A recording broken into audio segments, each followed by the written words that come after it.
Las cámaras se apagaron a las 3:14 de la madrugada. No fallaron. No hubo apagón. Alguien, desde adentro del Club Rosas, pulsó un botón y dejó ciegos los 11 ojos electrónicos que vigilaban cada rincón de ese antro de Culiacán. 4 minutos después, a las 3:18, 11 personas habían dejado de existir. Y el silencio que siguió no fue el silencio de la muerte. Fue el silencio de un secreto que costaría 28 días de juicio destapar. Hola, familia.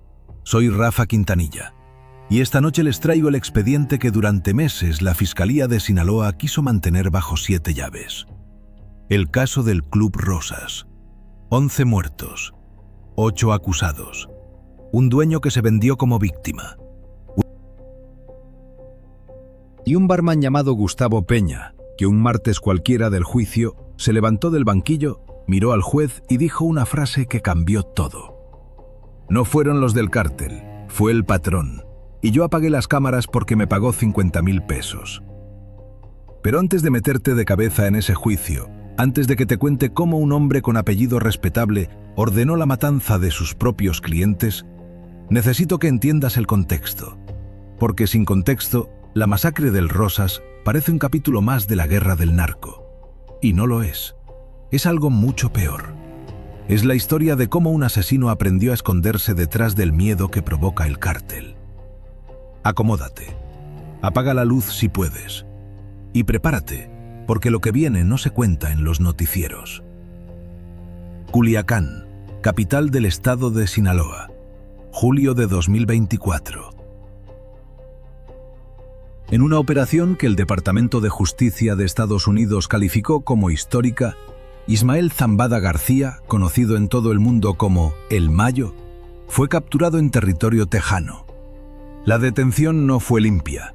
Hubo una traición de por medio, una avioneta privada y un hijo del Chapo Guzmán que jugó sus cartas. A partir de ese día, el Cártel de Sinaloa, una de las organizaciones criminales más poderosas del planeta, se partió en dos. De un lado, los hijos del Chapo, conocidos como los Chapitos. Del otro, los hombres leales al Mayo, llamados desde entonces los Mayos. Y entre los dos, Culiacán quedó atrapada como un pollo entre dos tigres. Las primeras semanas fueron un caos absoluto. Camionetas blindadas atravesando avenidas a las 3 de la tarde. Bloqueos en las salidas de la ciudad. Niños que no podían ir a la escuela porque sus padres tenían miedo de salir. Las cifras que la Fiscalía General del Estado de Sinaloa publicó al cierre del año hablaban por sí solas.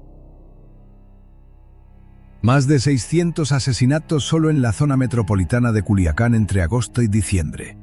Cifras que el periódico independiente Río 12, fundado en su día por el periodista Javier Valdez antes de ser asesinado, documentó casa por casa, nombre por nombre. En medio de ese huracán, había lugares que sobrevivían gracias a una palabra mágica que se susurraba en las oficinas de los abogados, en los recibidores de los hoteles, en las cocinas de los restaurantes finos. La palabra era neutral. Un negocio neutral era un negocio que pagaba a las dos facciones, que no preguntaba apellidos, que dejaba sus cámaras encendidas las 24 horas, que servía a un Chapito y a un Mayo en la misma noche, sentándolos en mesas separadas, sin choques, sin miradas. Era un equilibrio frágil, casi imposible, pero existía. Y el Club Rosas, en la zona de Tres Ríos, era uno de esos lugares. Ahora déjame que te describa el Rosas, porque no era un antro cualquiera. Era el negocio más caro de Culiacán. Decoración de mármol negro, iluminación rojiza, botellas de $1,000 servidas en cubeta de hielo, tarima central con bailarinas, y según los registros que la Fiscalía obtuvo después, 11 cámaras de seguridad de alta definición que grababan absolutamente todo. Hasta el último guiño, hasta el último beso, hasta la última palmada en la espalda. Esas cámaras eran la garantía de neutralidad. Si pasaba algo dentro del club, había vídeo. Si había vídeo, había verdad. Y si había verdad, ningún cártel iba a atreverse a pelear ahí dentro, porque sabían que cualquier movida quedaba registrada para siempre. Pero las 11 cámaras del Rosas, esa madrugada del 18 de febrero, se apagaron a las 3:14. Y los 11 cuerpos cayeron a las 3:18. Y entre esos dos números hay una historia que ningún periódico de Sinaloa pudo contar entera. Hasta hoy. Vamos a las víctimas. Porque antes de hablar de los asesinos, antes de meternos en el laberinto del juicio, necesito que sepas a quiénes mataron esa noche. No fueron narcos, no fueron sicarios.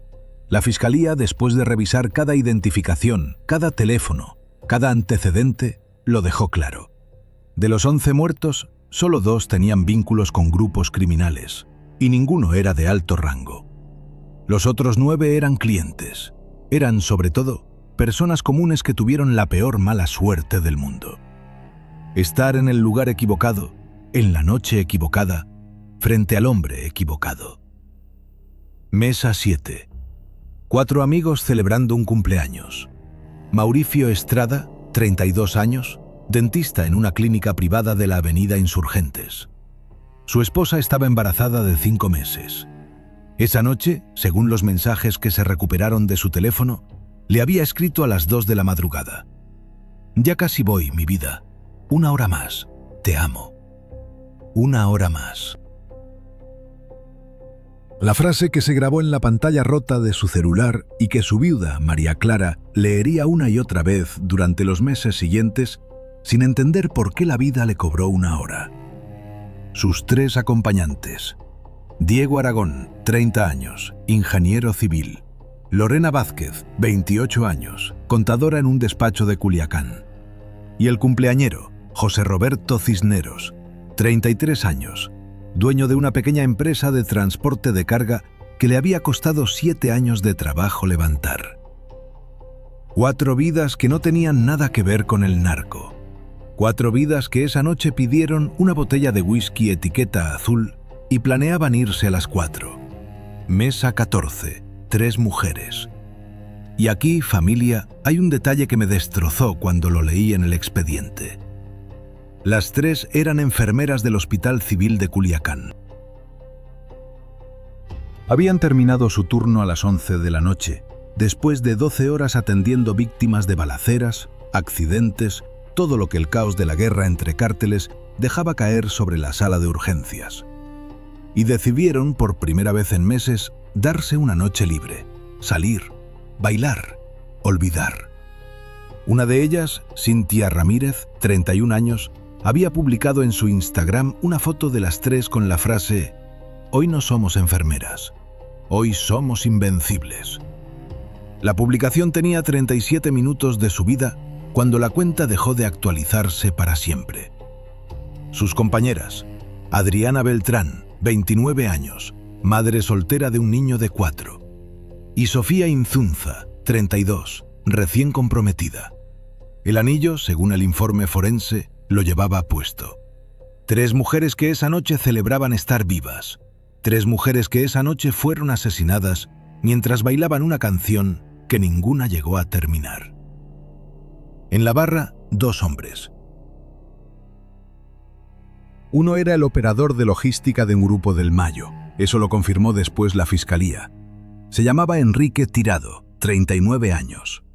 El otro era simplemente su escolta. Pero el escolta, paradoja amarga del destino, era primo lejano de la Mesa 7. Era familiar de Mauricio Estrada, el dentista de la esposa embarazada.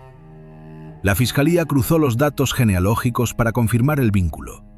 2 personas que, sin saberlo, estaban a 12 metros de distancia esa noche, en el mismo lugar, sin saludarse, y que terminaron juntas en el mismo informe forense.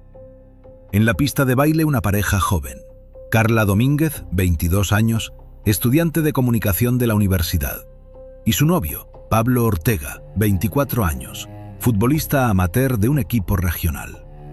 Ella había logrado convencerlo de salir esa noche, según los mensajes con su mejor amiga. Pablo no quiere ir, dice que está raro Culiacán, pero hoy es nuestro aniversario, lo voy a convencer. Lo convenció. Y ese es el peso que su mejor amiga, Marielena Carrasco, cargaría para siempre. Y la víctima número 11, quizás la más cruel. Era el chofer de uno de los vehículos estacionados afuera. Se llamaba Ramiro Quintero, 54 años. Llevaba 29 trabajando como chofer de servicio. Esa noche había bajado del coche solo para ir al baño del club, porque hacía frío y el restaurante de enfrente estaba cerrado. Estaba en el pasillo trasero cuando comenzó todo.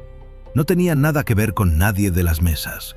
Solo había bajado a orinar y nunca volvió a su coche. 11 cuerpos, 11 nombres, 11 historias que esa noche se cruzaron en un mismo lugar por la voluntad de un solo hombre. Y ese hombre, familia, no estaba afuera. No llegó en una camioneta blindada. No bajó disparando un AK-47. Ese hombre estaba adentro, sonriendo, saludando a los meseros, revisando que las copas estuvieran limpias. Bernardo Salazar, 49 años, dueño del Club Rosas. El hombre que la mañana siguiente, cuando los reporteros llegaron al cordón policial, se presentó con los ojos llorosos y la camisa manchada y dijo, frente a las cámaras de Televisa Sinaloa, una frase que después se reproduciría en el juicio 1000 veces. Eran mi familia. Cada cliente del Rosas era mi familia. Esto fue obra del cártel. Yo solo soy una víctima más. Una víctima más. Recuerda esa frase. Porque en cuestión de 28 días, esa frase se convertiría en la prueba número 1 de su perpetua. Pero antes de llegar al juicio, antes de que Gustavo Peña abriera la boca, vamos a la primera versión oficial. Porque la primera narrativa que la Fiscalía manejó durante casi 3 semanas fue la más cómoda, la más fácil, la que le convenía a todo el mundo, y la que estuvo a punto de enviar a 8 hombres inocentes al penal de Aguaruto por el resto de sus vidas. La hipótesis inicial fue simple. Operadores del Mayo, identificados por la presencia de Enrique Tirado en la barra, fueron localizados por un comando de los Chapitos. El comando entró al Rosas con armas largas, abrió fuego de manera indiscriminada y se retiró antes de la llegada de la Guardia Nacional. Los testigos que sobrevivieron, escondidos en los baños y en la cocina, hablaban de hombres encapuchados, de gritos, de ráfagas. La Fiscalía detuvo en las primeras 72 horas a 8 sospechosos. Operadores de bajo rango de la facción Chapitos, todos con antecedentes, todos con vínculos verificados al cártel. Caso cerrado, decían los noticieros. Otra escena más de la guerra que partía Sinaloa en 2. Pero había detalles que no encajaban.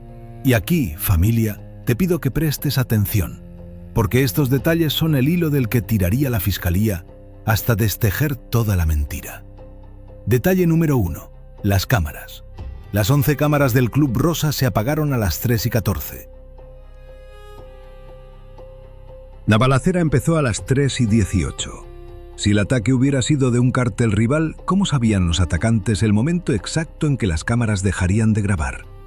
¿Cómo coordinaron una entrada 4 minutos después del corte? La probabilidad de coincidencia, según el peritaje técnico, era inferior al 1%. Alguien adentro había avisado. O peor aún, alguien adentro había cortado la luz a propósito. Detalle número 2. La salida de emergencia trasera. La puerta que daba al estacionamiento privado de empleados estaba abierta, no forzada, abierta desde adentro, con la cadena retirada, con el candado cuidadosamente colocado en una mesita lateral, como si alguien hubiera tenido todo el tiempo del mundo para preparar la fuga. Los atacantes, según los testigos, no entraron por la puerta principal. Entraron por la trasera, una puerta que solo 3 personas en todo el club tenían llave para abrir. El gerente, fallecido en el ataque. El jefe de seguridad, que esa noche, casualidad sospechosa, había pedido el día libre. Y el dueño, Bernardo Salazar. Detalle número 3. Y este, familia, fue el que cambió todo. Los videos de los celulares de los clientes. Porque los atacantes apagaron las cámaras del club, sí, pero no pudieron apagar los teléfonos de 50 personas que esa noche estaban grabando bailes, bebiendo, tomándose selfies. La Fiscalía recuperó durante las semanas siguientes fragmentos de video de 12 teléfonos distintos. Y al cruzar las imágenes, al hacer la reconstrucción cuadro por cuadro, encontraron 3 elementos que destrozaron la versión oficial. Primer elemento: 3 de los 8 acusados, los que la Fiscalía había detenido como ejecutores materiales, no aparecían en ninguno de los videos. Ni un segundo, ni una sombra. Y los videos cubrían en conjunto prácticamente toda la planta principal del club durante los minutos del ataque. Si los acusados hubieran estado ahí disparando, habrían quedado registrados. No estaban. Punto. Segundo elemento: los atacantes que sí aparecían en los vídeos y que eran reales no eran 8, eran 4. 4 hombres con pasamontañas, armas largas, movimientos coordinados, demasiado coordinados. Demasiado limpios para ser un simple comando de cártel. Esto era trabajo de profesionales, pero no de profesionales del narco, de profesionales contratados. Tercer elemento, y familia, fue la patada en el estómago para todos los que llevaban el caso. En uno de los vídeos, grabado por una clienta llamada Daniela Ríos, que estaba en el baño cuando empezó el tiroteo, se escucha una conversación en susurros, 2 minutos antes del primer disparo. Una conversación entre 2 voces masculinas. Y una de esas voces, después confirmado por peritaje fonético, era la voz de Bernardo Salazar. Diciéndole a alguien en el pasillo de la cocina una frase que en su momento nadie supo interpretar. «Apúrale, la mesa 7 primero, después da igual». La mesa 7, la mesa de Mauricio Estrada, el dentista, el esposo de la mujer embarazada. La mesa 7 primero, después da igual. Pero esa frase, recuperada de un teléfono casi destruido, no se conoció hasta el día 21 del juicio. Antes de eso, la Fiscalía siguió otra ruta. Una ruta más administrativa, más fría, más reveladora. Las transferencias bancarias. Porque cuando un investigador no tiene confesión, cuando no tiene vídeo claro, cuando los testigos están aterrados, le queda una sola herramienta que nunca falla: el dinero. El dinero siempre habla. Y el dinero, en el caso del Club Rosas, gritó. La Fiscalía Antilavado de Sinaloa, en colaboración con la Unidad de Inteligencia Financiera Federal, revisó todas las cuentas vinculadas a Bernardo Salazar. Personales, empresariales, de familiares directos, de testaferros sospechosos. Y en las 48 horas previas al ataque encontraron 3 movimientos que no tenían ninguna explicación lógica para un dueño de antro que supuestamente estaba prosperando. Movimiento 1. 250.000 pesos transferidos desde una cuenta empresarial del club a una cuenta a nombre de Eleuterio Sánchez Marín, registrada en una sucursal de Mazatlán. Eleuterio Sánchez Marín no existía como persona física. Era un testaferro, una identidad robada. La cuenta había sido abierta 4 meses antes del ataque, con documentos que después se demostraron falsificados. Movimiento 2. 50.000 pesos en efectivo retirados de una cuenta personal de Bernardo Salazar en 4 retiros consecutivos en cajeros automáticos diferentes, todos en la misma noche, 16 de febrero, 2 días antes del ataque. La Fiscalía cruzó la hora exacta de cada retiro con las cámaras de los cajeros y confirmó que era él en persona, sin intermediarios. Como si quisiera asegurarse de que el dinero llegaba a su destino. Movimiento 3. Y este es el más oscuro. Una transferencia de 1.800.000 pesos hecha desde una cuenta offshore en Belice a nombre de Bernardo Salazar hacia una cuenta personal de su esposa, Marisela Vargas, residente en San Diego, California, donde estudiaba su hija menor. La transferencia se realizó el 19 de febrero, es decir, menos de 24 horas después del ataque al Rosas. Como si Bernardo, una vez consumado el horror, estuviera moviendo el dinero limpio fuera del país, asegurando que su familia estuviera cubierta cuando la cosa explotara. Pero la cosa no explotó como él esperaba. Porque mientras él movía dinero, mientras él lloraba frente a las cámaras de Televisa, mientras él asistía a los funerales de las víctimas con corbata negra y pañuelo en la mano, En una pequeña oficina de la Fiscalía, un grupo de 4 investigadores, encabezados por un fiscal llamado Ricardo Mondragón, estaba reconstruyendo una red, pieza por pieza, cuenta por cuenta, llamada por llamada. Y Ricardo Mondragón, familia, no era un fiscal cualquiera. Era un hombre que había perdido a un hermano en la guerra del cártel en 2022. Un hombre que conocía Sinaloa de memoria. Un hombre que cuando le pusieron sobre la mesa el expediente del Rosas, dijo una frase que después circularía en los pasillos del Tribunal Superior. Aquí hay un asesino que se está escondiendo detrás de los asesinos. Y no me voy a ir hasta encontrarlo. Ricardo Mondragón empezó por lo más básico. Llamó a declarar, uno por uno, a los empleados del club, meseros, cocineros, bailarinas, personal de limpieza. Y entre todos esos testimonios, todos repetidos, todos coincidentes en señalar a un cártel rival, hubo uno que destacó por una sola razón, por las contradicciones. Gustavo Peña Ochoa, 34 años, barman principal del Club Rosas, empleado del lugar desde hacía 7 años, casado, 2 hijos, sin antecedentes penales. Aparentemente un hombre común y corriente que esa noche había estado escondido bajo la barra y había sobrevivido por pura suerte. En su primera declaración, Gustavo dijo que no había visto nada, que se había agachado al primer disparo y que solo había escuchado los gritos. Versión coherente, versión limpia. En su segunda declaración, 2 semanas después, Gustavo cambió un detalle. Dijo que sí había visto a uno de los atacantes salir por la puerta trasera, pero que no había podido reconocer su rostro. Detalle pequeño, pero suficiente para que Ricardo Mondragón anotara una palabra en su libreta. La palabra fue tiembla.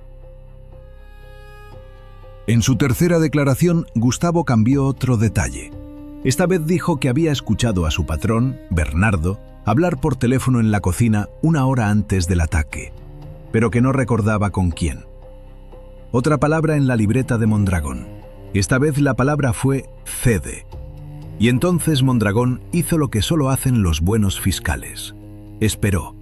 No presionó, no amenazó, solo esperó, porque sabía que un hombre que cambia 3 veces su testimonio es un hombre que está cargando algo demasiado pesado. Y un hombre así, tarde o temprano, suelta el peso. Solo hay que estar ahí cuando lo haga. El día 28 del juicio, Gustavo Peña entró a la sala con la mirada baja, las manos temblorosas y un sobre en el bolsillo de su saco. Cuando le dieron la palabra, en lugar de repetir su declaración, sacó el sobre, lo extendió hacia el juez y dijo con la voz rota las 11 palabras que cambiaron el caso. Yo apagué las cámaras y me pagaron 50.000 pesos por hacerlo. El silencio que siguió, según los reporteros que estaban en la sala, fue de los que se sienten en el pecho. La defensa de los 8 acusados dio un salto. La fiscalía no dijo nada. El juez pidió a Gustavo que continuara. Y Gustavo continuó. Continuó contando que 2 semanas antes del ataque, su patrón, Bernardo Salazar, lo había llamado a su oficina del segundo piso del club. Le había ofrecido un sobre con 50.000 pesos en efectivo y le había pedido un solo favor. Un favor pequeño, le dijo. Un favor que cualquier empleado leal haría sin pestañear. La noche del 18 de febrero, exactamente a las 3:14 de la madrugada, Gustavo debía bajar al cuarto técnico del sótano, encontrar el panel principal de las cámaras de seguridad y desactivarlo. Solo eso. 4 minutos antes del cierre, como si fuera un mantenimiento de rutina. Y después debía volver a la barra y seguir trabajando como si nada. Gustavo al principio dudó, pero Bernardo lo tranquilizó con palabras que después serían repetidas en cada noticiero del país. No va a pasar nada, Tavo. Solo necesito que las cámaras no vean una conversación. Una negociación privada con unos socios. Cosas de adultos. Tú no quieres saber. Tú solo apaga, cobra y olvida. Una negociación privada. Esa fue la mentira con la que Bernardo compró la conciencia del barman. Y Gustavo, padre de 2 hijos, agobiado por una hipoteca atrasada y una deuda con la escuela de su hija, aceptó. Aceptó 50.000 pesos por apagar 11 cámaras. 4.545 pesos por cada cámara. 4.545 pesos por cada vida que esas cámaras hubieran podido salvar. Cuando las balas empezaron a sonar, Gustavo, todavía en el sótano, supo. Supo que lo que había hecho no era apagar cámaras para una negociación. Era abrir la puerta de un matadero. Subió corriendo. Vio los cuerpos. Vio a las enfermeras de la mesa 14 tiradas en el piso. Vio a Mauricio Estrada con el celular todavía iluminado, mostrando el último mensaje a su esposa embarazada. Y se escondió bajo la barra a vomitar, mientras los atacantes terminaban su trabajo y salían por la misma puerta trasera por la que él, 2 meses antes, había entregado las llaves al diablo. Pero el sobre que Gustavo Peña entregó al juez ese día contenía algo más que su confesión. Contenía 2 hojas de papel que había guardado en una caja de seguridad en su casa, por si algún día su patrón decidía eliminarlo. La primera hoja era el recibo del depósito bancario donde Bernardo le había pagado los 50.000 pesos, con fecha del 4 de febrero. La segunda hoja era una copia de un mensaje de WhatsApp que Bernardo le había enviado el 17 de febrero a las 11 de la noche. Un mensaje que decía textualmente: «Mañana es el día, 3:14, no falles. Después tomas vacaciones pagadas un mes en Mazatlán. Tú no estuviste aquí. Mañana es el día, no falles. Tú no estuviste aquí». Con esa prueba sobre la mesa, todo el castillo de naipes que Bernardo Salazar había construido durante semanas se vino abajo en una sola tarde. La fiscalía pidió la separación inmediata de los expedientes. Los 8 acusados originales pasaron a ser sospechosos de complicidad menor. Y Bernardo Salazar, hasta ese momento la víctima pública número 1 del caso del Rosas, se convirtió en el principal acusado de homicidio múltiple agravado. Pero todavía faltaba lo más importante. Faltaba entender el por qué. Porque los cárteles matan por territorio, por dinero, por venganza estratégica.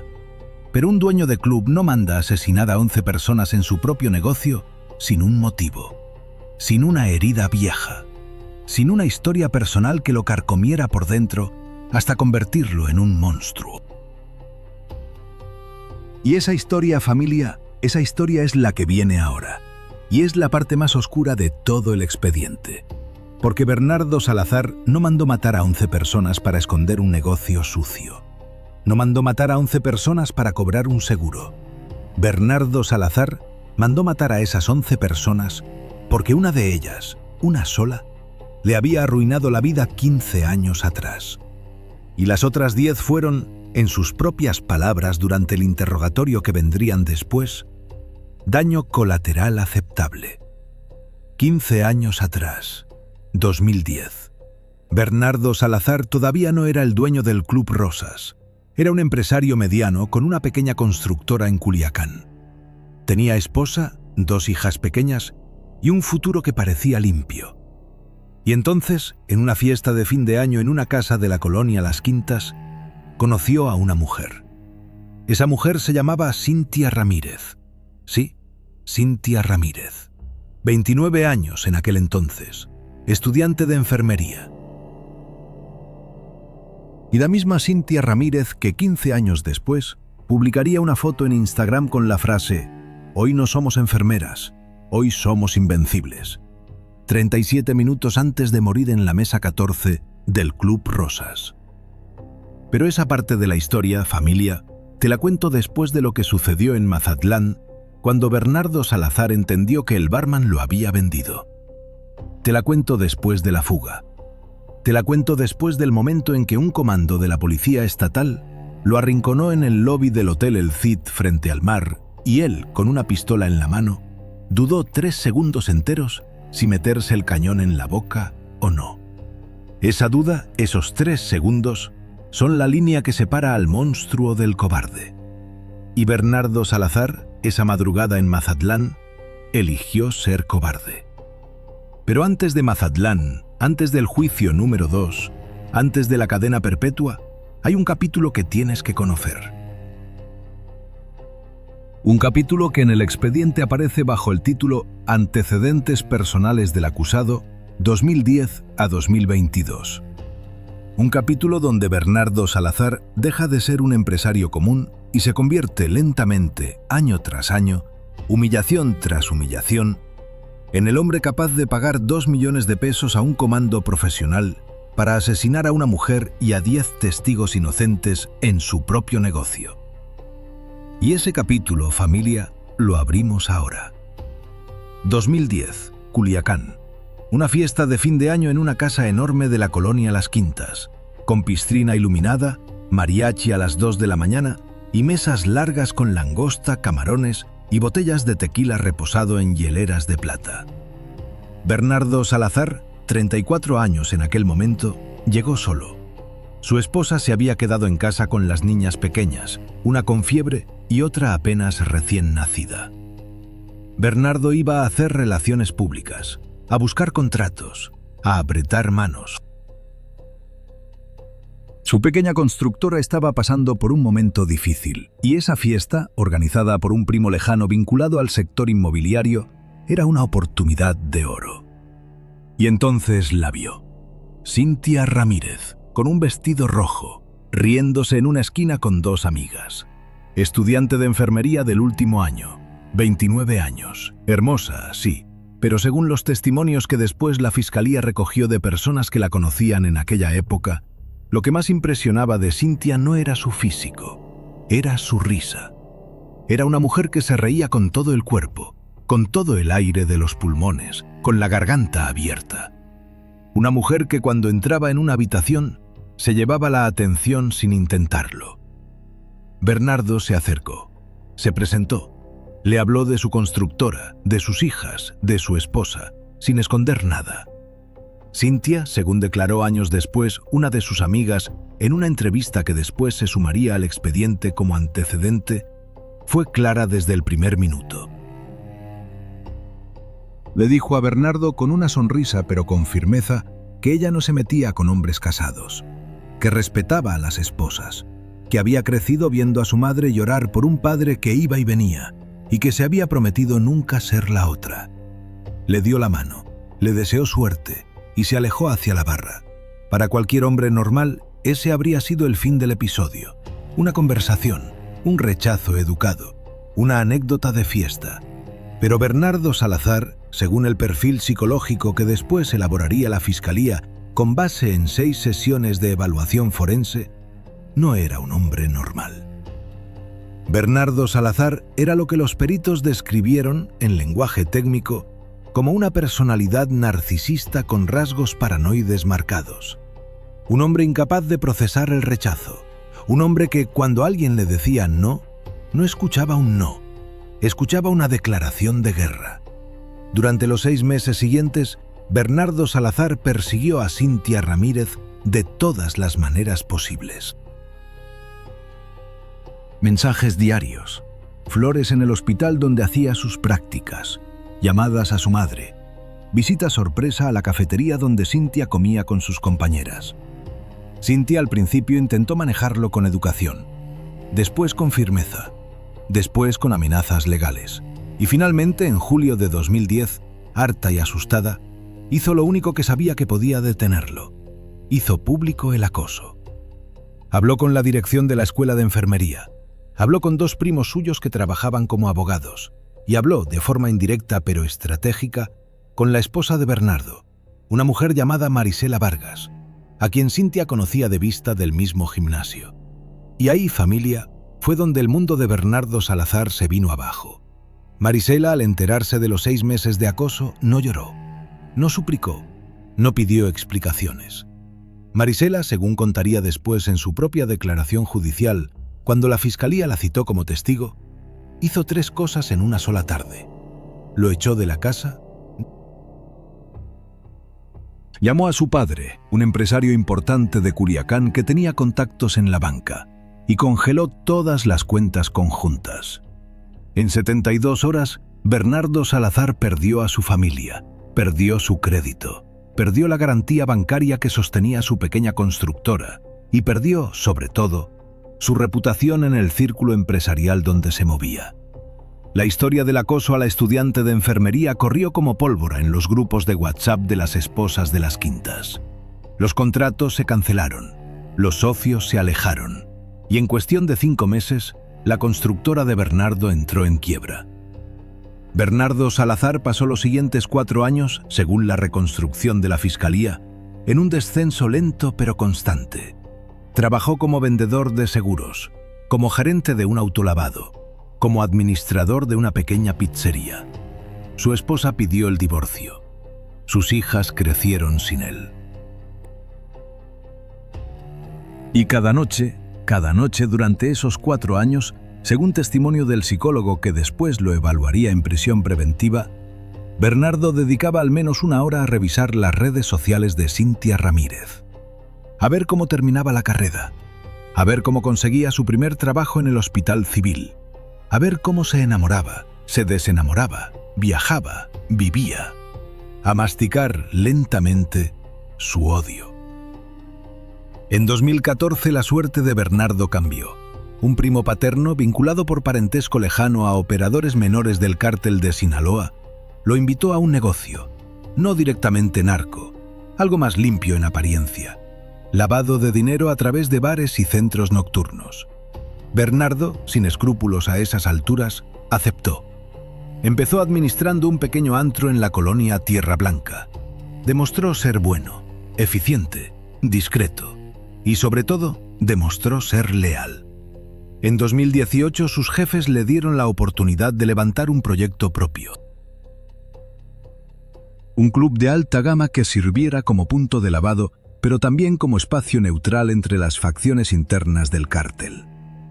El presupuesto era enorme, la libertad creativa total. Bernardo bautizó al proyecto con el nombre de su madre, Rosas. El Club Rosas abrió sus puertas en marzo de 2019 y desde la primera noche fue un éxito. Aristócratas locales, empresarios, funcionarios y, por supuesto, operadores de ambos bandos del cártel sentándose en mesas separadas bajo la promesa de las 11 cámaras siempre encendidas. Bernardo Salazar, a sus 42 años, había vuelto a la cima. Había vuelto al centro de la vida nocturna de Culiacán. Y ahí, una noche de octubre de 2023, a las 11:30, vio entrar al Rosas a una mujer con un vestido rojo, riéndose con 2 amigas. Cynthia Ramírez, 42 años, enfermera del Hospital Civil. La misma risa de hacía 15 años, el mismo vestido, o al menos así lo recordaría él en el interrogatorio. La misma mujer que le había arruinado la vida. Cynthia no lo reconoció. 15 años habían pasado. Bernardo había engordado, había envejecido, llevaba el pelo teñido y una barba que antes no tenía. Cynthia simplemente vio al dueño del club, que la atendió con una sonrisa amable, le ofreció una botella de cortesía y le deseó una buena noche. Pero Bernardo la reconoció a ella. La reconoció en el primer segundo. Y según la grabación de la cámara 2 del lobby, recuperada del respaldo en la nube que Bernardo había olvidado borrar, Bernardo se quedó mirando la espalda de Cynthia durante 41 segundos sin moverse, sin parpadear, como un animal que ha visto a su presa después de 15 años de espera. Esa noche Bernardo Salazar tomó una decisión. No fue una decisión impulsiva, no fue rabia. Fue, según describirían después los peritos, una decisión fría, planeada, que tardaría 4 meses en ejecutarse. Cynthia Ramírez no podía simplemente desaparecer. Una desaparición individual generaría investigación, sospecha, incomodidad para sus socios del cártel. Pero una masacre, en el contexto de la guerra entre Chapitos y Mayos, en el caos de Culiacán de 2025, una masacre podía pasar como un capítulo más del conflicto. Una masacre podía esconder una sola muerte verdadera entre 10 muertes de colación. Una masacre podía darle a Bernardo Salazar lo que él llamaría después en su declaración la justicia que la vida me debía. 4 meses de planificación, 4 meses revisando la agenda de Cynthia, 4 meses esperando una noche en la que ella estuviera en el club, con suficientes clientes alrededor, con suficientes operadores del cártel presentes para que la versión oficial fuera creíble. 4 meses contratando, a través de 3 intermediarios y una cuenta offshore en Belice, a un comando de 4 hombres especializados en trabajos limpios. No sicarios del cártel, profesionales independientes. Exmilitares colombianos, según establecería después la Fiscalía con base en huellas dactilares parciales. 4 hombres a 250.000 pesos cada uno. La noche del 18 de febrero de 2025, todas las piezas se alinearon. Cintia Ramírez, con sus 2 compañeras enfermeras, entró al Rosas a las 11:30 de la noche. Operadores menores del Mayo presentes en la barra. 47 clientes más en distintas mesas. El barman Gustavo Peña preparado para apagar las cámaras a las 3:14. El comando esperando en una camioneta a 3 cuadras del club. A las 3:14, las cámaras se apagaron. A las 3:18, los 4 hombres entraron por la puerta trasera, recorrieron el pasillo de la cocina, llegaron al salón principal y abrieron fuego. Pero, y aquí está la parte que la Fiscalía solo pudo reconstruir después de meses de análisis balístico, no abrieron fuego de manera indiscriminada. Las trayectorias de las balas, marcadas en las paredes, en las mesas, en los pisos, contaron una historia muy distinta a la de un ataque caótico. Los primeros 3 disparos fueron dirigidos directamente a la mesa 14, a Cintia Ramírez, a las 2 enfermeras que la acompañaban. Después el comando giró y abrió fuego sobre las mesas circundantes. Mesa 7, los amigos del cumpleaños, la barra, los operadores del Mayo, la pista de baile, la pareja joven, el pasillo, donde se cruzaba el chofer Ramiro Quintero. Una matanza de barrido para esconder, dentro de ella, las 3 balas que en realidad importaban. La frase que Bernardo Salazar había susurrado en el pasillo de la cocina 2 minutos antes del ataque. La frase que la clienta Daniela Ríos grabó sin querer desde el baño, cobraba ahora todo su sentido. Apúrale, la mesa 7 primero, después da igual. Aunque después se confirmó, gracias a la reconstrucción balística, que Bernardo había mentido incluso al comando. La instrucción real no era atacar primero la mesa 7. Esa era una distracción para el propio comando. La instrucción real, dada a través del jefe del operativo, era abrir fuego primero sobre la mesa 14, sobre Cintia, sobre las 3 enfermeras invencibles. Y la mesa 7, según se reconstruyó, fue el segundo objetivo solo porque Bernardo no quería arriesgarse a que algún sobreviviente identificara más tarde que el ataque había sido específico contra la mesa de las mujeres. Por eso ordenó atacar a otra mesa también, para difuminar, para confundir, para convertir un asesinato selectivo en una matanza aleatoria. 10 personas asesinadas como camuflaje, 10 vidas como ruido de fondo para silenciar una sola risa. Cuando la Fiscalía, 2 meses después de la confesión de Gustavo Peña, presentó esta reconstrucción completa al Tribunal Superior de Justicia de Sinaloa, el fiscal Ricardo Mondragón pidió la palabra y dijo, mirando directamente a la familia de las víctimas que llenaba la sala, una frase que después se convertiría en titular nacional. Señorías, no estamos ante un crimen de cártel, estamos ante el crimen más egoísta que he visto en 21 años de carrera. 10 personas inocentes fueron asesinadas para que un solo hombre pudiera vengarse de una mujer que hace 15 años le dijo que no.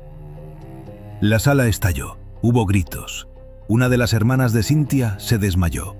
Los abogados defensores intentaron objetar, pero el juez lo silenció. Y Bernardo Salazar, sentado en el banquillo del acusado, no movió un músculo. No lloró, no bajó la mirada. Solo sonrió. Una sonrisa pequeña, casi imperceptible. La sonrisa de un hombre que después de 15 años de odio había logrado, aunque fuera al costo de su propia perpetua, hacer lo que se había propuesto. Esa sonrisa, captada por una cámara de noticias, se convertiría en la imagen que cerraría todos los noticieros nocturnos del país durante una semana entera. La sonrisa del monstruo del Rosas. Pero antes de esa sala, antes de ese juicio definitivo, Bernardo Salazar había intentado huir. Y la fuga, familia, es un capítulo aparte. Un capítulo de 3 días que muestra hasta qué punto un hombre así puede creerse intocable. Un capítulo donde el destino, o la justicia, o simplemente el cansancio, lo alcanzaron en el lobby de un hotel frente al mar de Mazatlán. Cuando Gustavo Peña entregó su confesión y los documentos del sobre, Bernardo Salazar, que estaba esa tarde en su casa de Culiacán viendo el juicio por televisión nacional, supo en menos de 15 minutos que todo había terminado. Su esposa Marisela ya no estaba con él, vivía en San Diego con la hija menor, y él se había quedado en Culiacán con 2 empleadas domésticas, 2 guardias de seguridad personal y una cuenta bancaria que él creía intocable. La fiscalía pidió de inmediato una orden de aprehensión y separación de causa, pero entre la solicitud y la firma del juez había una ventana de aproximadamente 6 horas. Y Bernardo Salazar, que durante 4 meses había planeado una masacre con precisión militar, no era un hombre que desperdiciara una ventana de 6 horas. A las 5 de la tarde de ese día, sacó de una caja fuerte oculta en el sótano de su casa 400.000 pesos en efectivo, 2 pasaportes a nombres distintos, una pistola Glock 9 milímetros con 2 cargadores y un teléfono prepagado que tenía guardado, según se descubriría después, desde hacía 2 años para exactamente este escenario. Dejó instrucciones a sus empleadas de no abrir la puerta a nadie hasta el día siguiente. Salió por la puerta del jardín trasero, cruzó 2 colonias a pie, tomó un taxi en una avenida secundaria, y a las 7 de la tarde ya estaba en la carretera Culiacán-Mazatlán, en un coche Nissan Versa rentado a uno de sus testaferros, manejando hacia el sur con un plan que él consideraba infalible. El plan era simple: llegar a Mazatlán, pasar la noche en un hotel poco vigilado, contactar a un piloto privado que conocía desde la época de la constructora, un hombre que tenía una avioneta pequeña y que, por una suma adecuada, hacía vuelos a Centroamérica sin demasiadas preguntas. De Mazatlán a Belice, de Belice a Panamá, de Panamá a algún país sin tratado de extradición con México, y desde ahí, eventualmente, reunirse con su esposa y su hija menor, si lograba convencerlas, o desaparecer solo para siempre. Pero el plan tenía 2 errores. El primero, que Bernardo subestimó la velocidad con la que la Fiscalía Antilavado había avanzado en la confiscación de cuentas. Cuando Bernardo intentó desde un cajero de Mazatlán retirar dinero de una de sus cuentas secundarias, el cajero le notificó que la cuenta estaba bloqueada. Probó otra cuenta, bloqueada. Probó la transferencia internacional que tenía preparada hacia Belice, bloqueada. En cuestión de 3 horas, Bernardo Salazar había pasado de ser un hombre con varios millones de dólares accesibles a ser un hombre con 400.000 pesos en efectivo en la mochila y nada más. El segundo error, más grave, fue el teléfono prepagado. Bernardo creía que el teléfono era limpio porque nunca lo había usado, pero lo había encendido 3 veces durante los 2 años anteriores para verificar que funcionaba. Y la Fiscalía, en su rastreo de patrones telefónicos, había identificado ese número exactamente como teléfono potencialmente vinculado a Bernardo Salazar 9 meses antes de la masacre. Lo tenían marcado. Y en el momento en que Bernardo lo encendió en Mazatlán para llamar al piloto, las antenas celulares triangularon su ubicación con un margen de error de 200 metros.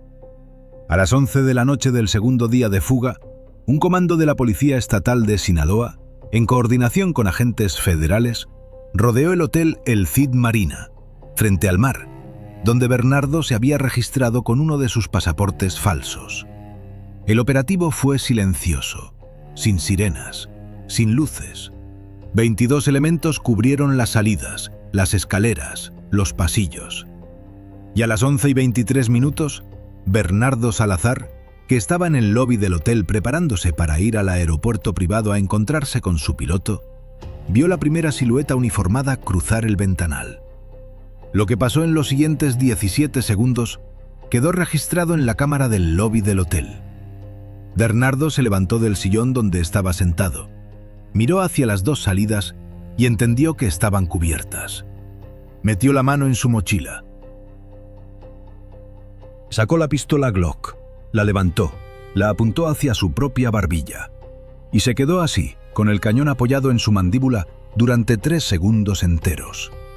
Los policías, viendo la escena por las cámaras del operativo, gritaron a través de los altavoces que se rindiera. Bernardo no respondió. Solo se quedó ahí, con la pistola en su barbilla, decidiendo. Y al 4.º segundo, según describiría después uno de los policías presentes, Bernardo Salazar bajó el arma. La dejó en el suelo. Se puso las manos detrás de la cabeza y se arrodilló. Esos 3 segundos, familia, son los que separan al monstruo del cobarde. Bernardo Salazar había planeado, con sangre fría, la masacre de 11 personas. Había mentido en cámaras de televisión. Había llorado falsamente en los funerales. Pero cuando le tocó a él, cuando le tocó cargar con el peso de su propio acto, eligió la celda. Eligió la perpetua. Eligió la vergüenza pública sobre el silencio definitivo. Y esa elección, según el psicólogo forense que lo evaluó después, no fue heroica ni cobarde en el sentido moral.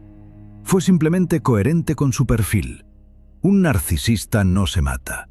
Un narcisista quiere seguir vivo, aunque sea en una celda, para seguir siendo el centro de algo. Aunque ese algo sea el odio de Ruebas, aunque sus nombres quedaron manchados públicamente. El jefe del operativo, identificado a través del rastreo de la cuenta offshore de Belice, fue extraditado desde Colombia 8 meses después y condenado a 65 años de prisión.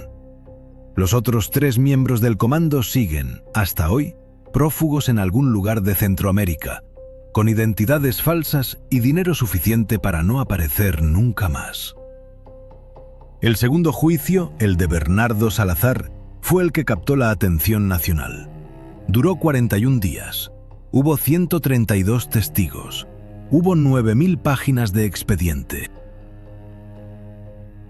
Hubo 3 intentos de la defensa por declarar a Bernardo inimputable por trastorno mental.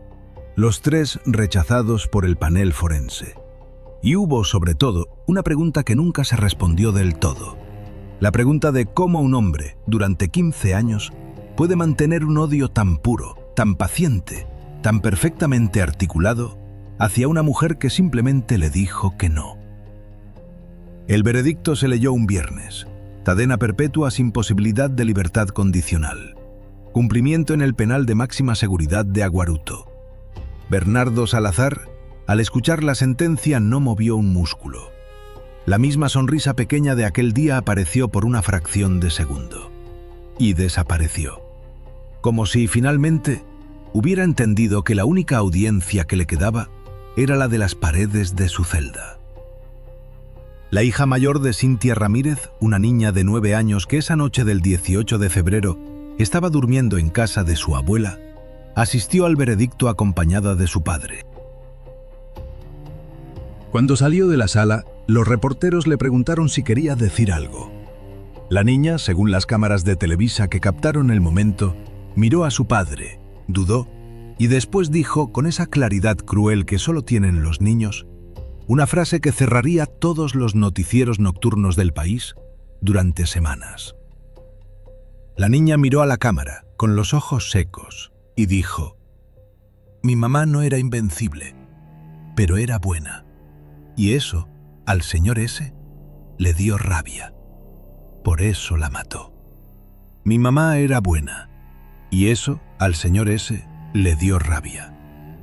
Familia, en 21 años de carrera periodística, en cientos de casos cubiertos, en miles de horas de archivo judicial revisadas, jamás había leído ni escuchado un epitafio más exacto sobre la naturaleza del mal.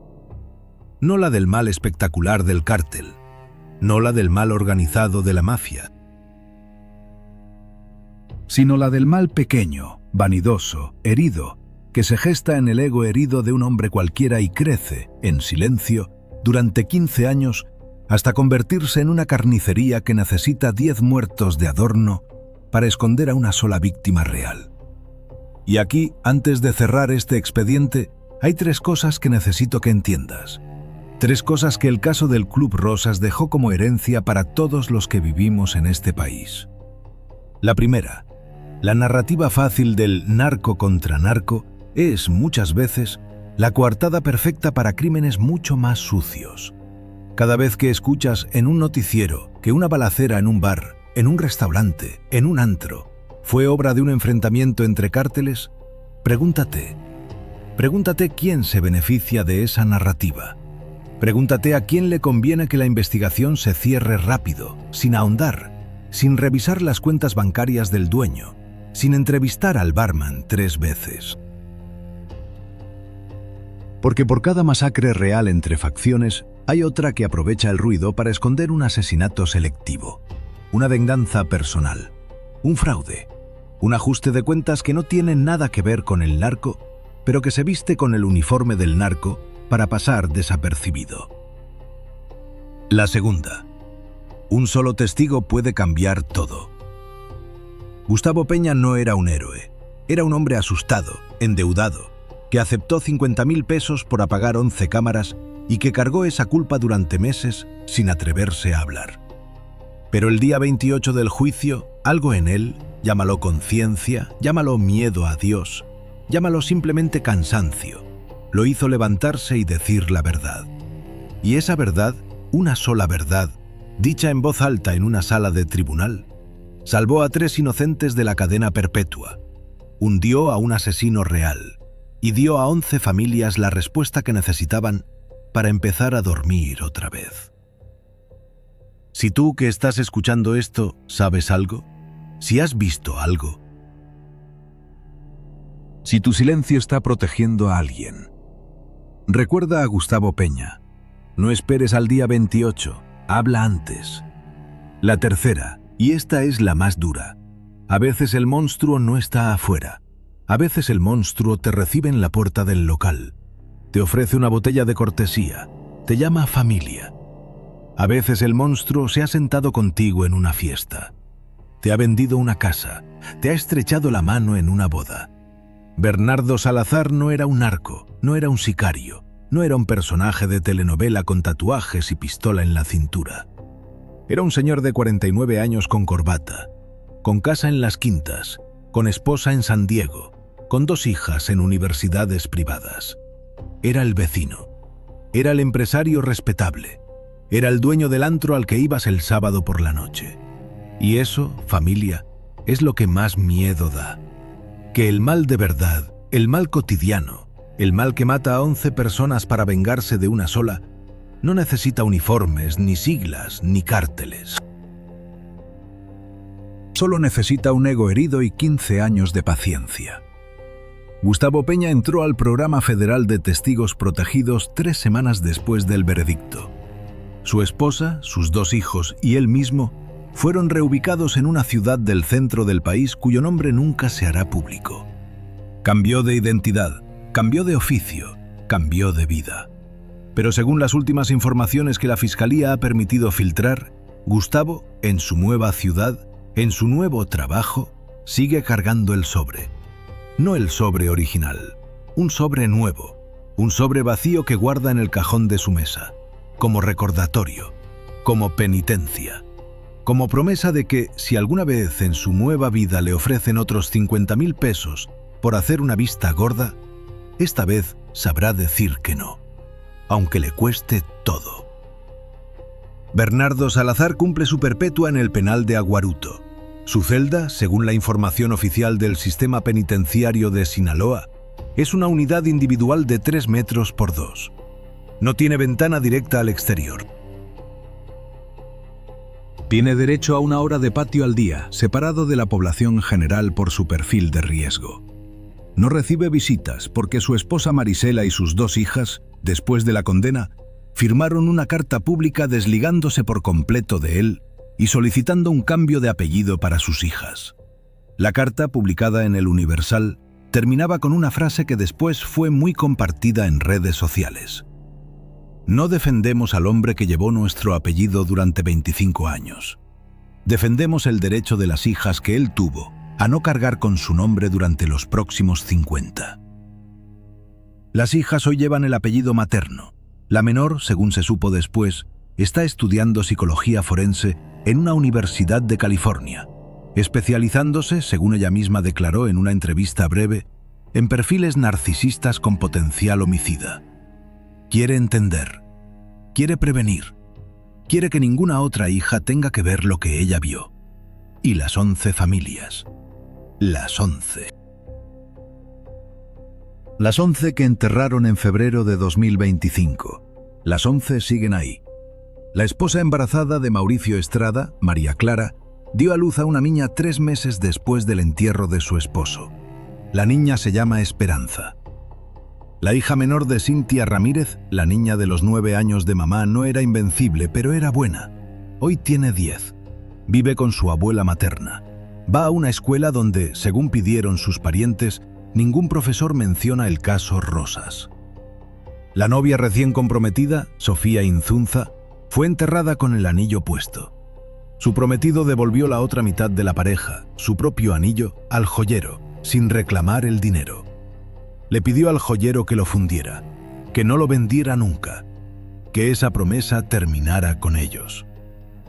El Club Rosas fue clausurado de manera definitiva por orden del gobierno estatal el 2 de marzo de 2025. El edificio fue confiscado y, después de 2 años de litigio, donado a una asociación civil que hoy lo está convirtiendo en un centro de atención psicológica para familias víctimas de violencia armada en Culiacán. La inauguración está prevista para finales de este año. Según la directora del proyecto, la entrada principal del antiguo club, donde antes se cobraba el cover de 3.000 pesos, será ahora una sala de espera con 11 placas en la pared. 11 nombres, 11 edades, 11 historias. Y una sola frase encima, que será el lema del centro, tomada de las últimas palabras públicas que dijo, en redes sociales, Cintia Ramírez 37 minutos antes de morir. Hoy no somos enfermeras, hoy somos invencibles. Hoy, en ese muro, la frase se convertirá en otra cosa. Hoy, en ese muro, la frase dirá, hoy no somos víctimas, hoy somos memoria. Y ahí, familia, ahí es donde termina, oficialmente, el expediente del Club Rosas. Pero hay una última cosa, una última pista. Algo que la Fiscalía descubrió en los últimos días del segundo juicio, cuando ya el veredicto estaba dado, cuando ya parecía que todo se había aclarado, y que abrió, sin querer, otra puerta. Una puerta que conecta este caso con otro, mucho más grande, mucho más sucio, que estallará en los próximos meses en Sinaloa. Porque cuando los investigadores revisaron, ya por curiosidad más que por necesidad procesal, los registros telefónicos de Bernardo Salazar de los últimos 5 años, encontraron un número, un solo número, un contacto guardado en su agenda con un nombre que no significaba nada para nadie. El nombre era simplemente la letra G mayúscula, sin más. La letra G aparecía en sus llamadas con una frecuencia inusual. Una llamada cada 15 días, en promedio. Siempre los domingos por la noche. Siempre de duración corta, entre 3 y 7 minutos. La Fiscalía rastreó el número. El número estaba registrado a nombre de un testaferro fallecido.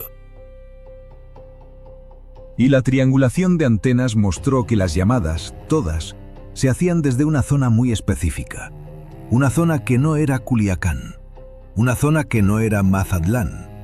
Una zona que correspondía, según los mapas oficiales, a una propiedad rural en la sierra, en un municipio cuyo nombre, por orden judicial vigente, todavía no se puede revelar públicamente.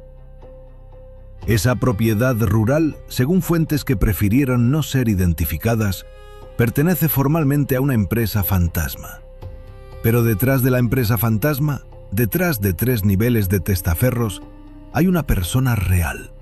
Una persona que, según las primeras pistas, no solo conocía a Bernardo Salazar, sino que aparece también, marginalmente, en el expediente del corredor criminal de la frontera norte. Una persona que enlaza el caso del Club Rosas con un esquema de tráfico mucho más amplio, mucho más oscuro, que llega hasta la frontera con Estados Unidos. ¿Quién es esa persona? ¿Por qué Bernardo Salazar le llamaba cada 15 días? ¿Y qué papel jugó esa persona en los meses previos a la masacre del Rosas? Eso, familia, es lo que vamos a destapar en el episodio 9 de esta temporada. Un episodio que ya está en investigación. Un episodio que va a ser, te lo advierto, todavía más oscuro que este.